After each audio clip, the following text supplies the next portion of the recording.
मन नारायण नारायण नारायण, भज मन नारायण नारायण नारायण। गोविंद मेरो है गोपाल मेरो है, श्री बांके बिहारी नंदलाल मेरो है। बांके बिहारी जय हो तुम्हारी, जय हो तुम्हारी लाला जय हो तुम्हारी। ओम नमो भगवते वासुदेवाय। भागवत पुराण की जय। आज हम 10वें स्कंद का कौन सा अध्याय नाम 53-54 में पढ़ेंगे। 54वां अध्याय। इसमें शिशुपाल के साथी राजाओं की ओर रुक्मी की हार तथा श्री कृष्ण रुक्मणी का विवाह हो जाएगा। शिशुपाल के साथी राजाओं की और रुक्मी की हार तथा श्री कृष्ण रुक्मणी का विवाह आज के अध्याय में होगा। श्री सुखदेव जी कहते हैं, परीक्षित इस प्रकार कहकर सुनकर सबके सब राजा क्रोध से आग बबूला उठे, कवच पहनकर अपने अपने वाहनों पर सवार हो गए और अपनी अपनी से सेना के साथ सब धनुष बाण ले लेकर भगवान श्री कृष्ण के पीछे दौड़े। राजन, जब यदुवंशियों के सेनापतियों ने देखा कि शत्रु दल हम पर चढ़ा आ रहा है, तब उन्होंने भी अपने अपने धनुष का टंकार किया और घूमकर उनके सामने डट गए। जरासंध की सेना के लोग कोई घोड़े पर, कोई हाथी पर, तो कोई धरत पर चढ़े हुए थे। वे सभी धनुष वेद के सब बड़े मर्मज्ञ थे। यदुवंशियों पर इस प्रकार बाणों की वर्षा करने लगे मानो दल के दल बादल पहाड़ों पर मूसलाधार पानी बरसा रहे हों। परम सुंदरी रुक्मणी जी ने देखा कि उनके पति श्री कृष्ण की सेना बाण वर्षा से ढक गई है। तब उन्होंने लज्जा के साथ भयभीत नेत्रों से भगवान श्री कृष्ण की मुख की ओर देखा। भगवान ने हंसकर कहा, हे सुंदरी, डरो मत, तुम्हारी सेना अभी तुम्हारे शत्रुओं की सेना को नष्ट किए डालती है। इधर गद और शंकरषण आदि यदुवंशी वीर अपने शत्रुओं का पराक्रम अधिक न सहन सके।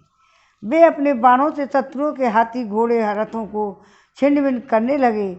उनके बाणों से रथ, घोड़े और हाथियों पर बैठे विपक्षी वीरों के कुंडल, किरीट और पगड़ियों से सुशोभित कर करोड़ों सिर, खड़ग, गदा और धनुष युक्त हाथ पहुँचे। जांघें और पैर कट कर पृथ्वी पर गिरने लगे। इसी प्रकार घोड़े, खच्चर, हाथी, ऊंट, गधे और मनुष्यों के सिर भी कट कर रणभूमि में लौटने लगे। अंत में विजय की सच्ची आकांक्षा वाली यदुवंशियों ने शत्रुओं की सेना को तहस नहस कर डाली।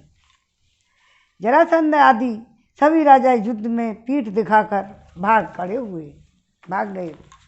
उधर शिशुपाल अपनी भावी पत्नी के छिन जाने के कारण मरणासन्न सा हो रहा था। न तो उसके हृदय में उत्साह रह गया था, न शरीर पर कांति। उसका मुख सूख रहा था। उसके पास जाकर जरासंध कहने लगा, शिशुपाल जी, आप तो एक श्रेष्ठ पुरुष हैं, यह उदासी छोड़ दीजिए, क्योंकि राजन, कोई भी बात सर्वदा अपने मन के अनुकूल ही हो या प्रतिकूल, इस संबंध में कुछ निश्चितता किसी भी प्राणी के जीवन में नहीं देखी जाती। जैसे कठपुतली बाजीगर की इच्छा के अनुसार नाचती है, वैसे ही यह जीव भी भगवत इच्छा के अधीन रहकर सुख और दुख के संबंध में यथाशक्ति चेष्टा करता रहता है। जरासंध शिशुपाल को समझा रहा है, जो बारात लेके दूल्हे बन के आया था। देखिए, श्री कृष्ण ने मुझे 23 अक्षौहिणी सेनाओं के साथ 17 बार हरा दिया है। मैंने केवल एक बार 18वीं बार उन पर विजय प्राप्त की है। फिर भी इस बात को लेकर मैं न तो कभी शोक करता हूँ, उन्हें कभी हर्ष, क्योंकि मैं जानता हूँ प्रारब्ध के अनुसार काल भगवान ही इस चराचर जगत के झकझोरते रहते हैं।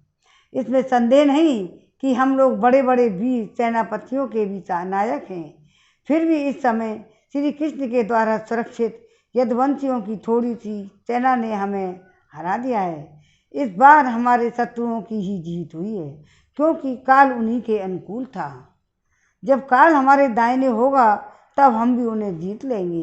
परीक्षित, जब मित्रों ने इस प्रकार समझाया तब तेजराज शिशुपाल अपने अनुयायियों के साथ अपनी राजधानी को लौट गया। उसके मित्र राजा भी मरने से बचे थे, अपने अपने नगरों को चले गए। लेकिन रुक्मणी जी का बड़ा भाई रुक्मी भगवान श्री कृष्ण से बहुत द्वेष रखता था पहले से ही। उसकी यह बात बिल्कुल सहन नहीं हुई कि मेरी बहन को श्री कृष्ण हर ले जाए और राक्षस रीति से बलपूर्वक उसके साथ विवाह करे। रुक्मी बलि तो था ही, उसने एक अक्षौणी सेना साथ ले ली और श्री कृष्ण का पीछा करने लगा। मुड़मा के जाए गोपालन। महाबाहु रुक्मी क्रोध के मारे जला जा रहा था। उसने कवच पहनकर धनुष धारण करके समस्त नरपतियों के सामने की यह प्रतिज्ञा की थी कि मैं आप लोगों के बीच में यह शपथ करता हूँ, यदि मैं युद्ध में श्री कृष्ण को न मार सका और अपनी बहन रुक्मणी न लौटा सका तो अपनी राजधानी कुंदनपुर में प्रवेश नहीं करूँगा। परीक्षित यह कहकर हुए रथ पर सवार हो गया। सारथी से बोला, जहाँ कृष्ण हो वहाँ शीघ्र से शीघ्र मेरा रथ ले चलो। आज मेरा उसी के साथ युद्ध होगा। आज मैं अपने तीखे बाणों से उसे खोटी बुद्धि वाले को काले के बल वीर का घमंड चूर चूर कर दूंगा। देखो तो उसका साहस, वह अपनी बहन को बलपूर्वक ढल ले गया है। परीक्षित, रुक्मी की बुद्धि बिगड़ गई थी। वह भगवान के तेज प्रभाव को बिल्कुल नहीं समझता था, न जानता था। इसी से उस प्रकार की बहकी बातें कर रहा था। और वह एक रथ से दूसरे रथ पर इस बार श्री कृष्ण के पास पहुंचकर ललकारने लगा, खड़ा रहे, खड़ा रहे।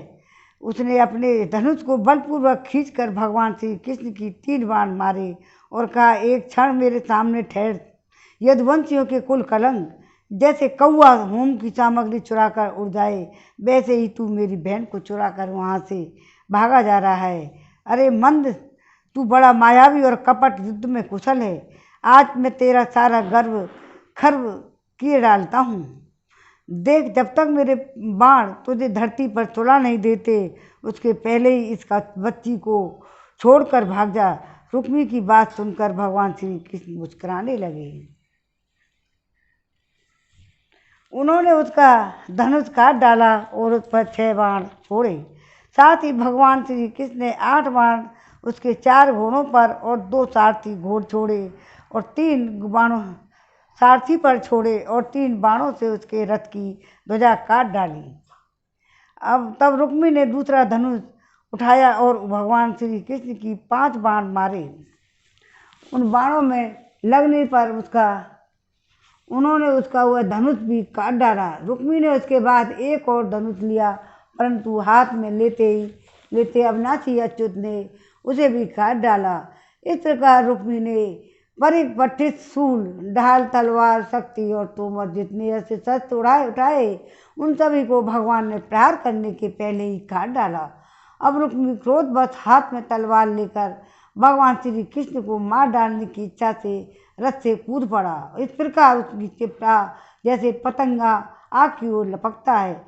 जब भगवान ने देखा कि रुक्मी मुझ पर चोट करना चाहता है, तब उन्होंने अपने बाणों से उसकी ढाल तलवार को तिल तिल करके काट डाल दिया और उसको मार डालने के लिए हाथ में तीखी तलवार निकाल ली। जब रुक्मणी ने देखा कि वे हमारे भाई को मार ही डालना चाहते हैं, तब वह भय से विह्वल हो गई और अपने प्रियतम पति भगवान श्री कृष्ण के चरणों पर गिरकर करुण स्वर में बोली, देवताओं के भी आराध्य देव जगपते, आप योगेश्वर हैं। आपके स्वरूप और इच्छाओं को कोई नहीं जान सकता। आप परम बलवान हैं, परंतु कल्याण स्वरूप भी तो हैं। फिर वो मेरे भैया को मारना अपने आपके योग्य काम नहीं है। सुखदेव जी कहते हैं, रुक्मणी जी का एक भय के मारे थर काँप रहा था और शोक की प्रबलता से मुंह सूख गया था, गला रुंध गया था। आतुरतावश सोने का हार गले से गिर पड़ा था और इसी अवस्था में वे भगवान के चरण कमल पकड़े हुई थी। परम दयालु भगवान ने उन्हें भयभीत देखकर करुणा से द्रवित हो गए। उन्होंने रुक्मी को मार डालने का विचार छोड़ दिया। फिर भी रुक्मी उनके अनिष्ट की चेष्टा से विमुख न हुआ तो वह भगवान श्री कृष्ण ने उसको उसी के दुपट्टे से बांध दिया। उसकी दाढ़ी मूछ तथा केस आदि जगह से मूड़कर उसे कुरूप बना दिया। रुक्मी को मार डालने का छोड़ दिया, फिर भी बहन ने बचाई वो। उनके अनिष्ट की चेष्टा से विमुख न हुआ तब भगवान श्री कृष्ण ने उसी को दुपट्टे से बांध दिया और उसकी दाढ़ी मूछ तथा केस कई जगह से मुड़कर उसे कुरूप बना दिया। तब तक यदुवंशी वीरों ने शत्रु की अद्भुत सेना को तहस नहस कर डाला, ठीक वैसे ही जैसे हाथी कमल वन को रौंद डालता है। लोग उसकी लौटकर श्री कृष्ण के पास आए तो देखा रुक्मी दुपट्टे से बंधा हुआ अधमरी अवस्था में पड़ा हुआ है। उसे देखकर सर्वशक्तिमान भगवान बलराम जी को बड़ी दया आई और उन्होंने उसे बंधन से खोलकर उसे छोड़ दिया तथा श्री कृष्ण ने कहा, कृष्ण तुमने ये अच्छा नहीं किया, यह निंदित कार्य हम लोगों के योग्य नहीं है। अपने संबंधी की दाढ़ी मूछ मूड़कर उसे कुरूप कर देना यह तो कोई प्रकार का बदी है, एक प्रकार का बदी है। इसके बाद बलराम जी ने रुक्मणी जी को संबोधन करके कहा, साथ भी तुम्हारे भाई का रूप विकृत कर दिया गया है, यह सोचकर हम लोगों से बुरा ना मानना, क्योंकि जीव को सुख दुख देने वाला कोई दूसरा नहीं है, उसे तो अपने ही कर्म का फल भोगना पड़ता है। जब अब श्री कृष्ण से बोले, श्री कृष्ण यदि अपना सगा संबंधी वध करने योग्य अपराध करे तो भी अपने ही संबंधियों के द्वारा उसका सारा जाना संबंधियों द्वारा मारा जाना उचित नहीं है, उसे छोड़ देना चाहिए। वह तो अपने अपराध में ही मर चुका है, मरे हुए को क्या मारना। फिर रुक्मणी जी से बोले, साध्वी ब्रह्मा जी ने क्षत्रियों का धर्म ही ऐसा बना दिया है कि सगा भाई भी अपने भाई को मार डालता है, इसलिए ये छात्र धर्म अत्यंत घोर है। इसके बाद श्री कृष्ण से बोले, भाई कृष्ण यह ठीक है कि जो लोग धन के नशे में अंधे हो रहे हैं और अभिमानी हैं, वे राज पृथ्वी पैसा स्त्री मान तेज अथवा किसी और कारण से अपने बंधुओं का भी तिरस्कार कर दिया करते हैं। अब वे रुक्मणी से बोले, साथ भी तुम्हारी भाई बंधु समस्त प्राणियों के प्रति दुर्भाव रखते हैं, हमने उनके मंगल के लिए ही उनके प्रति दंड विधान किया है, तुम अज्ञानियों की भांति अमंगल मान रही हो, यह तुम्हारी बुद्धि की विषमता है। हे देवी, जो लोग भगवान की माया से मोहित होकर देह को ही आत्मा मान बैठते हैं, उन्हीं को ऐसा आत्ममोह होता है। यह मित्र है या शत्रु, यह उदासीन है। ये बलराम जी कह रहे हैं, यह समस्त देहधारियों की आत्मा एक ही है, कार्य कारण से माया से उसका कोई संबंध नहीं है। जल और घड़ा आदि उपाधियों के भेद से जैसे सूर्य चंद्रमा आदि प्रकाश युक्त पदार्थ आकाश भिन्न भिन्न मालूम पड़ते हैं, परंतु वे एक ही वैसे मूर्ख लोग शरीर के लिए भेद से आत्मा का भेद मानते हैं। अपना भाई अपने संबंधी कितने भी बुरे हों, लेकिन आत्मा में भाई बहन का रिश्ता अलग ही होता है।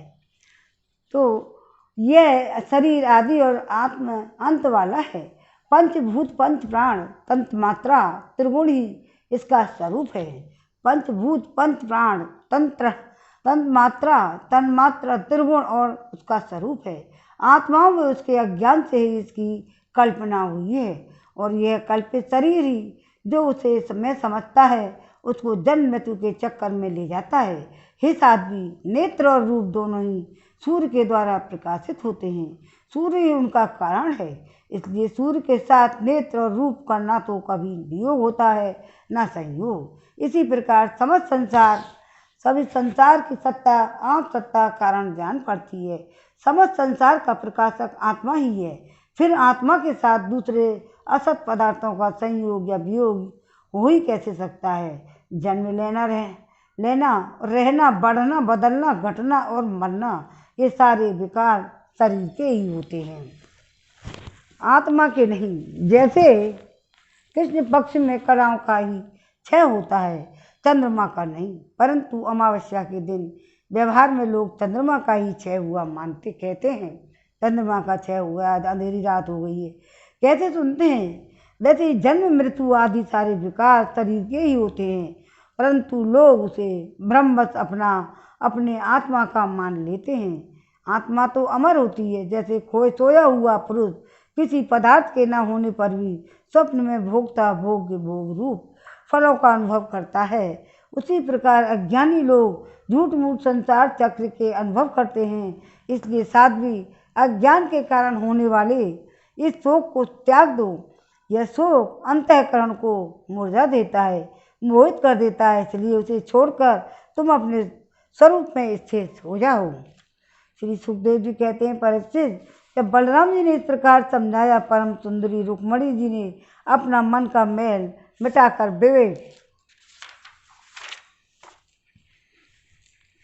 विवेक बुद्धि से उसका समाधान किया। रुक्मी की सेना और उसका तेज का नाश हो चुका था। रुक्मी जी तो केवल प्राण बच रहे थे, उसके चित्त की सारी आशाएं अभिलाषाएं व्यर्थ हो चुकी थी। वह शत्रुओं से अपमानित करके उसे छोड़ दिया था। उसे अपना विरूप किए जाने की कष्टदायक स्मृति भूल नहीं पाती थी। अतः उसने अपने रहने के लिए भोजकट नाम की एक बहुत बड़ी नगरी बसाई। उसने पहले ही यह प्रतिज्ञा करके आया था कि मैं दुर्बुद्धि कृष्ण को मारे बिना, अपनी छोटी बहन को लौटाए बिना मैं कुंदनपुर में प्रवेश नहीं करूँगा। इसलिए वह क्रोध करके वह वहीं रहने लगा। परीक्षित, भगवान श्री कृष्ण ने इस प्रकार सब राजाओं को जीत लिया। विदर्भ राजकुमारी रुक्मणी जी को द्वारका में ले जाकर उनका विधि पूर्वक पाण श्रीमन नारायण नारायण नारायण भगवान नारायण नारायण नारायण। भगवान की माया अपरंपार है। हे राजन, उस समय सब द्वारकापुरी में घर घर का बड़ा उत्साह मनाया जाने लगा। क्यों न हो, वहाँ के सभी लोगों को यदुपति श्री कृष्ण के प्रति अनन्य प्रेम जो था। वहाँ के सभी नर नारी मणियों के चमकीले कुंडल धारण किए हुए, उन्होंने आनंद से भरकर चित्र विचित्र वस्त्र पहने दूल्हा और दुल्हन को अनेकों भेंट की सामग्रियाँ उपहार दी। उस समय द्वारका की अपूर्व शोभा हो रही थी।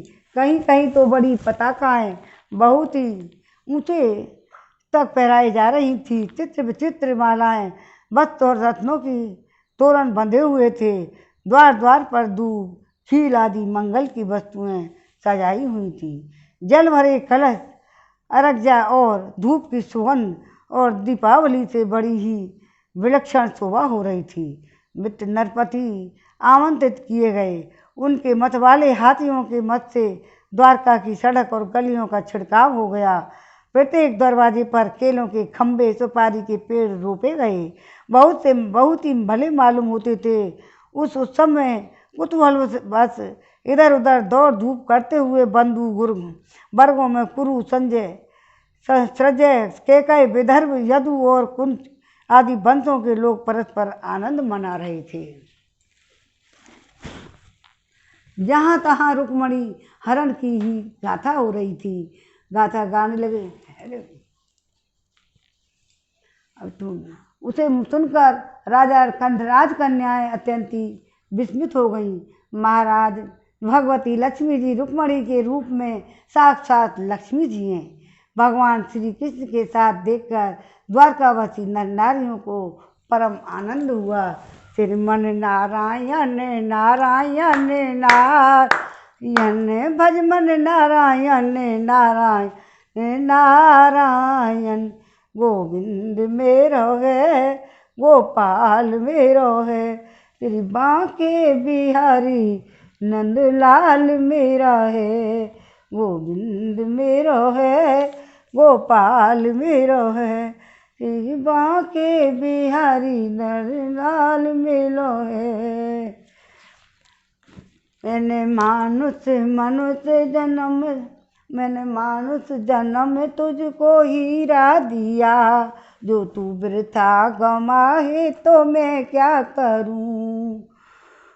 भेद भेदों का सब कुछ बता ही दिया, समझ में न आए तो मैं क्या करूं।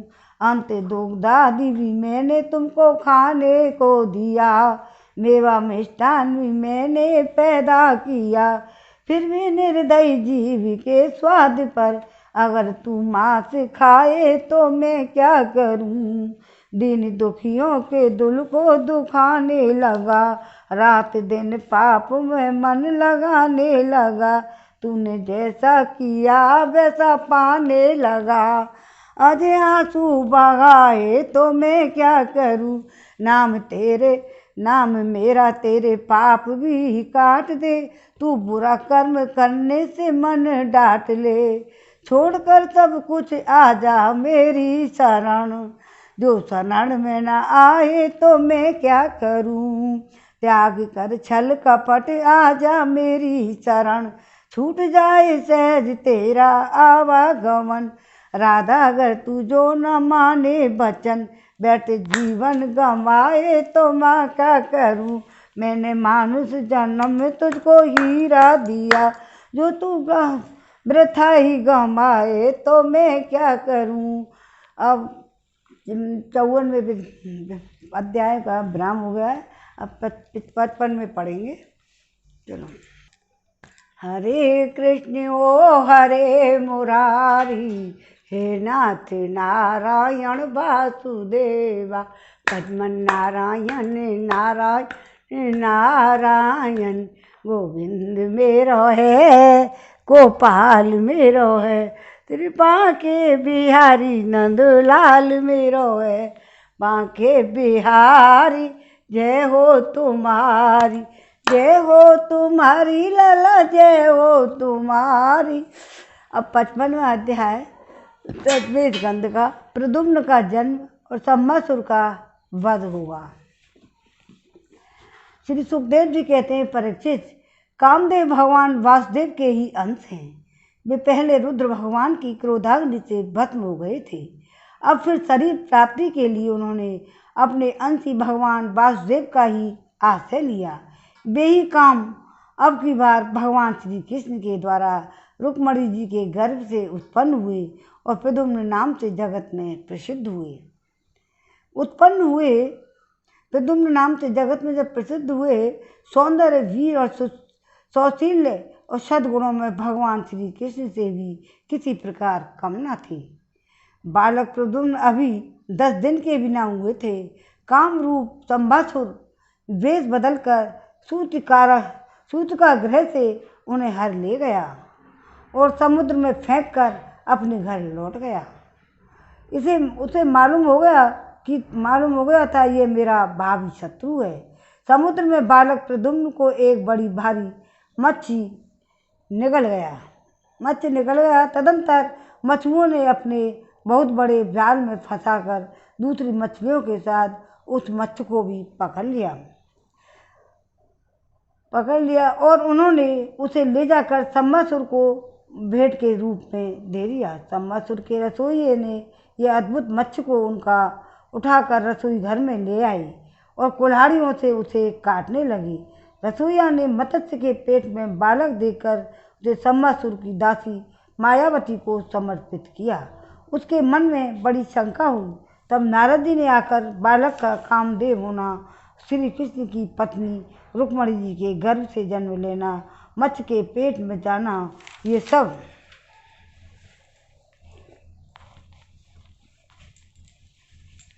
सब कुछ कह सुनाया। परीक्षित, वह मायावती कामदेव की यशस्विनी पत्नी है, रति ही थी।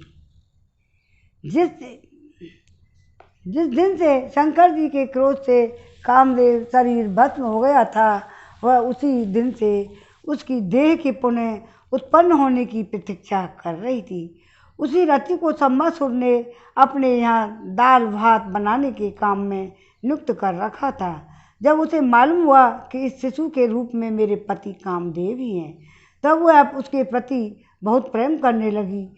श्री कृष्ण कुमार भगवान प्रद्युम्न बहुत थोड़े दिनों में जवान हो गए। उनका रूप लावण्य इतना अद्भुत था कि जो स्त्रियां उनकी ओर देखती, उनके मन में श्रृंगार रस का उद्दीपन हो जाता था। कमलदल के समान कोमल और विशाल नेत्र, घुटनों तक लंबी लंबी बाहें और मनुष्य लोक में सबसे सुंदर शरीर। रति सलज्ज हास्य के साथ बहु मटका कर उनकी ओर देखती। और प्रेम भरकर स्त्री पुरुष संबंधी भाव व्यक्त करती हुई उनकी सेवा शुश्रूषा में लगी रहती। श्री कृष्ण नंदन भगवान प्रद्युम्न ने उनके भावों में परिवर्तन देखकर कहा, हे देवी, तुम मेरी माँ के समान ही हो, तुम्हारी बुद्धि उल्टी कैसे हो गई? मैं देखता हूँ कि तुम माता का भाव छोड़कर कामनी के समान हाव भाव दिखा रही हो। रति ने कहा, हे प्रभु, आप स्वयं भगवान श्री नारायण के पुत्र हैं।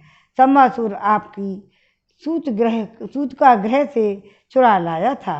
आप मेरे पति स्वयं कामदेव हैं और मैं आपकी पिता की धर्म पत्नी रति हूँ। मेरे स्वामी, जब आप 10 दिनों के भी न थे तब इस सम्मासुर ने आपको हरकर समुद्र में डाल दिया था।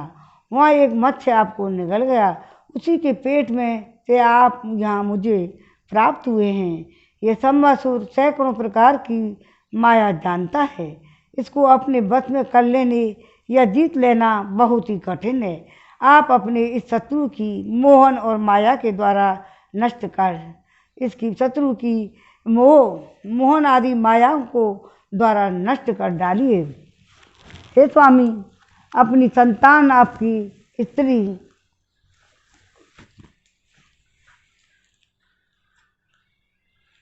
आपके खो जाने से आपकी माता पुरुष स्नेह से व्याकुल हो रही है। वे आतुर होकर अत्यंत दीनता से रात दिन चिंता करती रहती हैं। उनको ठीक वैसे ही दिशा हो रही है जैसे बच्चा खो जाने पर कुरील पक्षी की अथवा बछड़ा खो जाने पर बेचारी गाय की होती है। हे मायावती, रति ने जब इस प्रकार कहकर परम शक्तिशाली प्रद्युम्न को उस महामाया नाम की विद्या सिखाई, और वह विद्या ऐसी है जो सब प्रकार की मायाओं का नाश कर देती है। अब प्रद्युम्न जी सम्मासुर के पास जाकर उस पर बड़े कटु आक्षेप करने लगे। वे चाहते थे कि यह किसी प्रकार झगड़ा कर बैठे। इतना ही नहीं, उन्होंने युद्ध के लिए उसे स्पष्ट रूप से ललकारा। प्रद्युम्न की कटु वचनों की चोट से सम्मासुर तिलमिला उठा, मानो किसी ने विषैले सांप को पैर से ठोकर मार दी हो। उसकी आंखें क्रोध से लाल हो गईं। वह गदा में लेकर बाहर निकल आया। उसने अपनी गदा बड़े जोर से आकाश में घुमाई, उसके बाद प्रद्युम्न पर चला दी। गदा चलाते समय उसने इतना कर्कश सिंहनाद किया कि मानो बिजली कड़क रही हो। परीक्षित, भगवान प्रद्युम्न ने देखा कि उसकी गदा बड़े वेग से मेरी ओर आ रही है, तब उन्होंने अपनी गदा के प्रहार से उसकी गदा को गिरा दिया और क्रोध से भरकर अपनी गदा उस पर चलाई। तब वह दैत्य मायासुर की बतलाई हुई आसुरी माया का आश्रय लेकर आकाश में चला गया। वहीं से वह प्रद्युम्न पर अस्त्र की वर्षा करने लगा। महारथी प्रद्युम्न बहुत सी अस्त्र वर्षा करके जब वह उन्हें पीड़ित करने लगा, तब उन्होंने समस्त मायाओं को शांत करने वाली सत्यमयी महाविद्या का प्रयोग किया। तदंतर सम्मासुर ने यक्ष, गंधर्व, पिशाच, नाग और राक्षस की सैकड़ों मायाओं का प्रयोग किया, परंतु वह श्री कृष्ण कुमार प्रद्युम्न ने अपनी महाशक्ति महाविद्या से उन सबका नाश कर दिया। इसके बाद उन्होंने एक तीक्ष्ण तलवार उठाई और सम्मासुर को किरीट एवं कुंडल से सुशोभित सिर, जो 4 लाल लाल दाढ़ी मूछों को भयंकर लग रहा था, काट कर धड़ से अलग कर दिया। देवता लोग पृथ्वी को फूल वर्षा करने लगे और स्तुति करने लगे। इसके बाद मायावती रति, जो आकाश में चलना जानती थी, उसने अपने पति प्रद्युम्न को आकाश मार्ग से द्वारकापुरी में ले गई। परीक्षित, आकाश में अपनी गौरी पत्नी के साथ सांवले प्रद्युम्न की ऐसी शोभा हो रही थी मानो बिजली और मेघ का जोड़ा हो। इस प्रकार उन्होंने भगवान के उस उत्तम अंतःपुर में प्रवेश किया जिसमें सैकड़ों श्रेष्ठ रमणियाँ निवास करती थीं। पुर की नारियों ने देखा प्रद्युम्न का शरीर वर्षाकालीन मेघों के समान श्याम वर्ण है, रेशमी पीताम्बर धारण किए है, घुटनों तक लंबी भुजाएं, रत्नारे नेत्र हैं, सुंदर मुख पर मंद मंद मुस्कान की अनूठी छटा है, उनके मुखारविंद पर घुंघराली और नीली अलकें इस प्रकार शोभामान हो रही हैं मानो भौरे खेल रहे हों। वे सब उन्हें श्री कृष्ण समझकर सकुचा गई। बिल्कुल कृष्ण की सी शकल के प्रद्युम्न और घरों में इधर उधर लुक छिप गईं। फिर उन्होंने धीरे धीरे स्त्रियों को यह मालूम हो गया कि यह श्री कृष्ण नहीं है, यह उनकी अपेक्षा इनमें कुछ विलक्षणता अवश्य है। अब वे अत्यंत आनंद और विस्मय से भरकर इस श्रेष्ठ दंपत्ति के पास आ गईं। उसी समय रुक्मणी जी आ पहुंची, पर इससे उनके नेत्र कजरारे, वाणी अत्यंत मधुर थी। इस नवीन दंपत्ति को देखते उन्होंने अपने खोए हुए पुत्र की याद आई और वात्सल्य स्नेह की अधिकता से उनके स्तनों में दूध आने लगा। रुक्मणी जी सोचने लगी, ये नर रत्न कौन है? ये कमल नयन किसका पुत्र है? किस बड़भाग्नि ने इसे अपने गर्भ में धारण किया होगा? इसे यह कौन सौभाग्यवती पत्नी रूप में प्राप्त हुई है? मेरा भी एक नन्हा सा शिशु खो गया था, न जाने कौन उसे सूत का गृह से उठा ले गया। यदि वह कहीं जीता जागता होगा तो उसकी अवस्था तथा रूप भी इसी के समान होगा। मैं तो इस बात से हैरान हूँ, इसे भगवान श्याम सुंदर की सी रूप रेखा, अंगों की गठन, चाल ढाल, मुस्कान, चितवरण, बोल और चाल कहीं कहाँ से प्राप्त हुई है हो। ये वही बालक है जिसे मैंने अपने घर में धारण किया था, क्योंकि स्वभाव से ही मेरा स्नेह इसके प्रति उमड़ रहा है और मेरी बाईं और बाएं भी फड़क रही हैं। जिस समय रुक्मणी जी इस प्रकार सोच विचार कर ही रही थी, निश्चय संदेह के झूले में झूल रही थी, उसी समय पवित्र कीर्ति भगवान श्री कृष्ण ने अपने माता पिता देवकी वसुदेव के साथ वहाँ आ पधारे। भगवान श्री कृष्ण सब कुछ जानते थे, परंतु वे कुछ न बोले, चुपचाप खड़े रहे। इतने में नारद जी वहाँ आ पहुँचे। उन्होंने प्रद्युम्न जी को संवत्सुर का हर ले जाना और समुद्र में फेंक देना आदि जितनी भी घटनाएं घटित हुई थी वे सब कह सुनाई। नारद जी के द्वारा यह महान आश्चर्यमयी घटना सुनकर भगवान श्री कृष्ण के अंतःपुरवासी स्त्री यहाँ चकित हो गईं और बहुत वर्षों तक खोए हुए रहने के बाद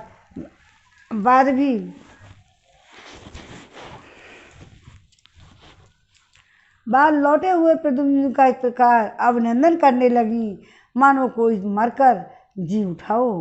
देवकी जी, वसुदेव जी, भगवान श्री कृष्ण, बलराम जी, रुक्मणी जी और स्त्रियां सब उस नव दंपत्ति को हृदय से लगाकर बहुत ही आनंदित हुए। जब द्वारकावासी नर नारियों को यह मालूम हुआ कि वो खोया हुआ प्रद्युम्न लौट आए हैं, तब वे परस्पर कहने लगे, अहो कैसे सौभाग्य की बात है कि बालक मानो मरकर फिर लौट आया है।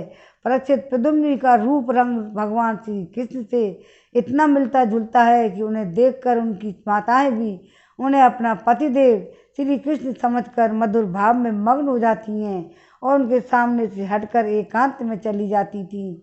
श्री निकेतन भगवान के प्रतिबिंब स्वरूप कामावतार भगवान प्रद्युम्न ने देख जाने पर ऐसा होना भी आश्चर्य की कोई बात नहीं है।